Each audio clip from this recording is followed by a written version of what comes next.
Hey Sunrise, it's Andrew with your small group questions for this week as we bring our Gospel Encounter series to a close. So we're at the end of Luke's Gospel here in chapter 24, looking at verses 13 to 35, in the section that's commonly referred to as the Road to Emmaus. So the context here, we're right after the disciples have run to the tomb, see that it's empty, the women have reported back, and now we have a couple disciples, historically not part of the original 11, but two additional guys that are on this road journeying to the small town of Emmaus, 7 miles away. And so as they walk this journey, this is where our encounter happens. And so the first question that we have is, why does Luke include this story? What are some of the details in this story that stand out to you? What are some of the things that really get you thinking about Jesus' interaction with these two men who knew him beforehand? Again, we have this picture that they aren't new disciples.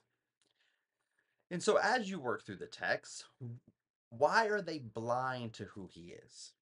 What is the nature of which their blindness takes, that they do not see him for who he truly is? Why is that an important aspect to the beginning of our narrative here?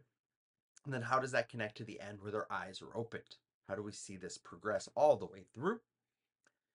What stands out about Jesus' teaching in this text? What is it that he leans into to describe for them the truth of the gospel? And why is it so important for us to see this in light of several of the other texts that we've been in throughout our gospel encounters? Why is it important that we see the fullness of Scripture unveiled before them?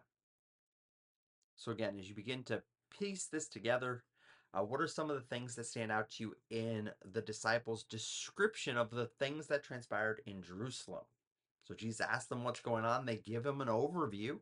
What stands out in their details that helps us to see their misunderstandings about Christ and the gospel? And from that, of course, we see how Jesus corrects them in their understanding.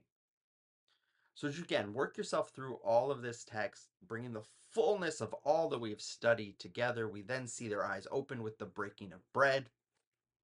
How do we see the beautiful gospel pictured in that moment? How do we appreciate the gospel? Their eyes are open with the breaking of bread. What does that teach us? What does that make us think of? And so again, we've heard the gospel, we see the gospel, we live the gospel. All of these elements come into play here as we bring this chapter to a conclusion for us as we bring our series to a conclusion. So again, I hope you spend some time in the text. There's a lot of nuances, lots of things that can be drawn out, especially as we think about how the gospel is put on display. So think deeply about these things. Hope you'll come to group encouraged to discuss the fullness of God revealed in the fullness of Scripture that teaches us deeply about the gospel of Jesus Christ. Hope to see you guys soon.